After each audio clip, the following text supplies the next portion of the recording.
Thought we did a good job. It was a nice sunny day, nice warm day. I think it tested them a little bit with the change of, last couple of weeks it's kind of cool, overcast. Today, sunny, pretty warm for what they're used to. They fought through it pretty good, so I was pleased with the effort. And I'll let you guys ask questions. Coach, when you look at the entire week, I guess all the kind of heavy lifting's done with your 2 full pad practices. How do you feel like the team's responded back? How's practice been since? It's been good. We as coaches work real hard on not allowing anything but everybody doing what they're supposed to do, how they're supposed to do it. We try to be demanding and do a good job of teaching and motivating. But I think they've responded well.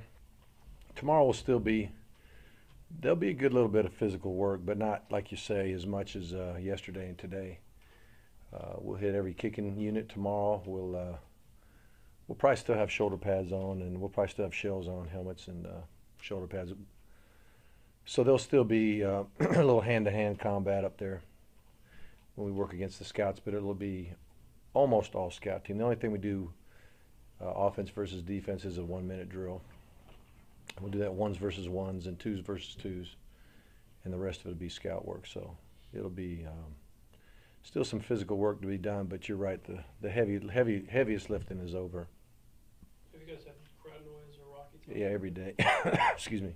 Last 2 days. Rocky time? Yeah, we play that. We play just normal crowd noise, and it sounds more like a screech, really. I don't know if I think it's a recording of crowd noise, but when you magnify it, it just sounds a little more like a shrill, but it's loud and obviously not as loud as they'll make it, but hopefully loud enough. Is this one of the loudest places you play in, or is it the loudest stadium you play in?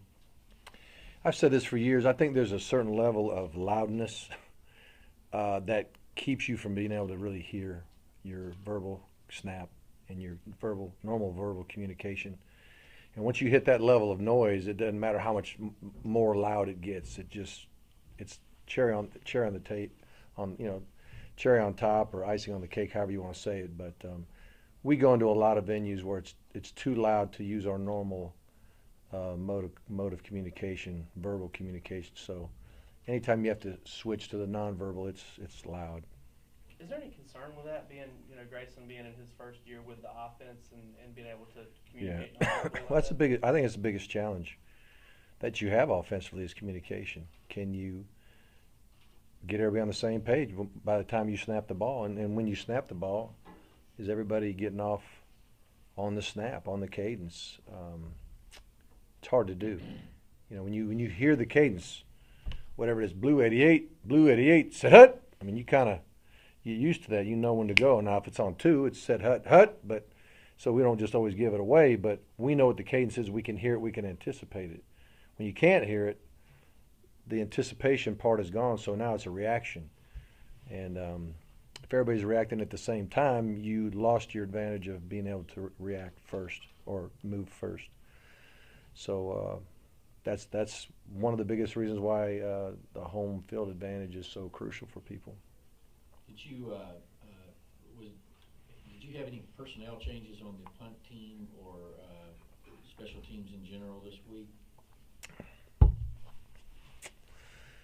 We moved a few. I know we moved a few guys on the 2 units, getting some guys work.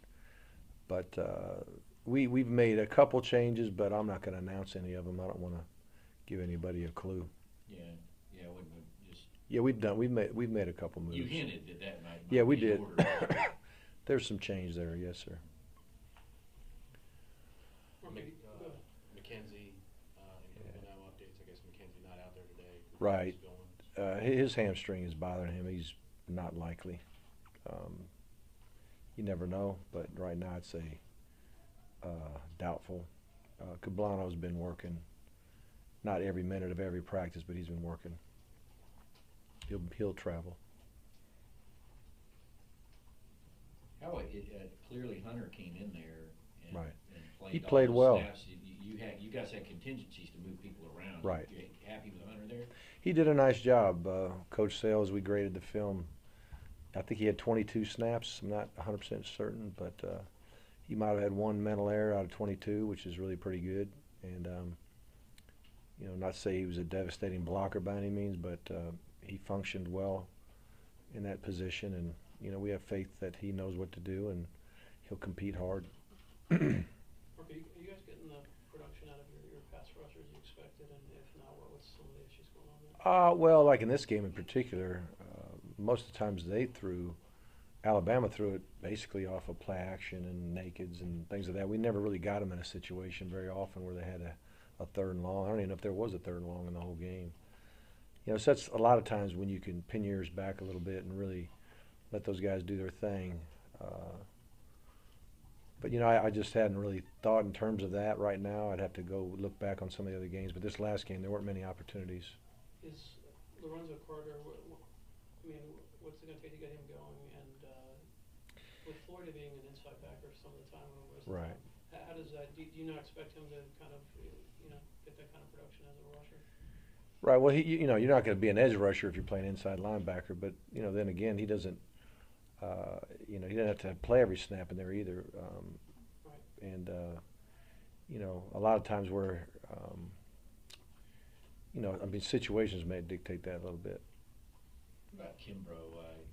14 tackles in his last He game. played well. He really played well. That was, I think that was his kind of game in terms of a physical downhill running team.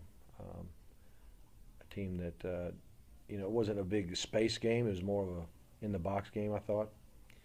And he plays in the box pretty good, and he was very physical, and you know, he had a nice day, and I hope he continues to get better and continues to stay coachable, teachable, and he'll improve if he does. Is this a similar type game shaping up, you think, possibly? Well, they definitely like to run the ball 225 yards a game.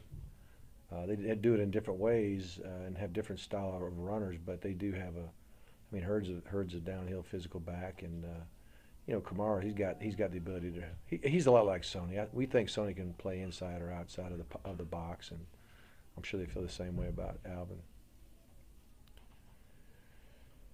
Coach, have you had any discussions with Keith Marshall about him returning to Neyland Stadium for the first time since he got hurt? No.